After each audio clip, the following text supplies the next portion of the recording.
You know that heart-stopping moment when you realize you've made a mistake on a tax return you just filed? We've all been there. But seriously, don't panic. Today, we're going to walk you through exactly how to fix it, step by simple step. It's that awful sinking feeling, right? You hit submit, you get the confirmation, you let out a huge sigh of relief, and then bam, it hits you. You completely forgot about a T4 slip, or you missed a big deduction, or maybe you claimed a credit you shouldn't have. But hey, before you start spiraling, take a deep breath. This happens all the time, and there's a straightforward, official way to get it sorted out. You are definitely not the first person to do this, and you won't be the last. So the official term for this whole process is a reassessment. It sounds kind of formal, but it's really just the proper way of asking the Canada Revenue Agency, the CRA, to take a second look at your return and adjust it with the new info you're giving them. And you'd be surprised by how normal these reasons are. Maybe you did some freelance work and forgot to report that income. Or you found a whole stack of donation receipts after you'd already filed. Or you realized you were eligible for a tax credit you didn't even know existed. These are the classic scenarios. And yep, they're all fixable. Okay, so you know you need to make a change. The next big question is when. And this is absolutely crucial because getting the timing right is the very first step to getting this whole thing fixed. And here it is, the single most important rule to remember. You must wait until you get your notice of assessment. I'm going to say that again. Wait for your NOA. If you jump the gun and try to make a change before the CRA has even processed your original return, your request is just going to get lost in the shuffle. It'll be ignored. So just be patient and wait for that official document. Now, here's where things get really interesting. The window you have to make these changes is incredibly generous. You can actually go back and adjust a tax return from any of the last 10 calendar years. Just think about that for a second. There could be money from years ago just sitting there waiting for you, all because of a missed credit or deduction. Let's make this real with an example. Let's talk about Clarence. He was in college from 2019 to 2022, and he filed his taxes every single year, but he completely forgot to claim his tuition credits. When he finally realized his mistake, he was able to go back and adjust 4 full years of tax returns, and he got a pretty significant refund because of it.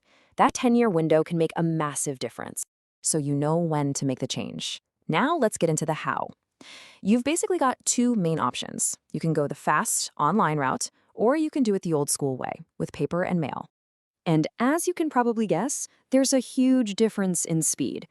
Online changes are usually processed in about 2 weeks. By mail, well, that can take several weeks, maybe even longer. Online, you can do it right from your CRA account or your tax software. Honestly, for most people, the speed and convenience of doing it online makes it a total no-brainer. And if you do choose the online route, it's incredibly straightforward. You can just log into your CRA My Account and use the Change My Return feature. Or if you use tax software, a lot of them have a service called Refile that lets you send the adjustment right from the program you already used. Super easy. Okay, here is a really, really important detail you can't miss. Let's say you already claimed $1,000 in medical expenses, but then you found another receipt for $500. You're now claiming $1,500 total. If the CRA asks you for proof, you need to send them documents for the full $1,500, not just the new $500 part. The key thing here is to always be ready to back up the entire final amount you're claiming. All right, so far we've been talking about changes that you start, but sometimes the shoe's on the other foot and the CRA actually initiates a review and might propose a change to your return. So let's take a quick look at why that might happen.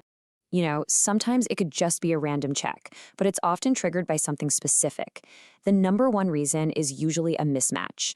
The info you put on your return doesn't quite line up with a T4 slip they got from your employer, for instance. Also, certain types of deductions can sometimes flag a return for a closer look. Now, if the CRA does contact you for more information, you need to pay very close attention to the deadline they give you. The CRA themselves say, it is very important that you respond by the deadline. And trust me, that is not a suggestion, it's a requirement. And why is that so important? Well, because if you miss that deadline, they are not going to wait for you. They'll just go ahead and reassess your return using only the information they already have. And what that usually means is your claim will be denied, and you could end up with a tax bill you weren't expecting. So what if you did miss that deadline and you got a notice of reassessment that you don't agree with? Okay, first things first, do not submit a new adjustment request. That will only confuse things. Instead, send the documents they originally asked for directly to the department that's listed on the letter. All their contact info will be right there for you. Okay, I know that was a lot of information, so let's boil it all down into a super simple checklist so you know exactly what your game plan is. Here it is, your 4-step action plan. Number 1, wait for that initial notice of assessment. 2, gather up all your supporting documents for the entire updated claim. 3, pick your method, and remember, online is way faster. And 4, submit your request and then just wait for your new notice of reassessment to arrive. It's really that simple. You know, the most important thing to take away from all of this is that making a mistake on your tax return is not a crisis. It's not a disaster. It's just a manageable task that has a clear, step-by-step solution.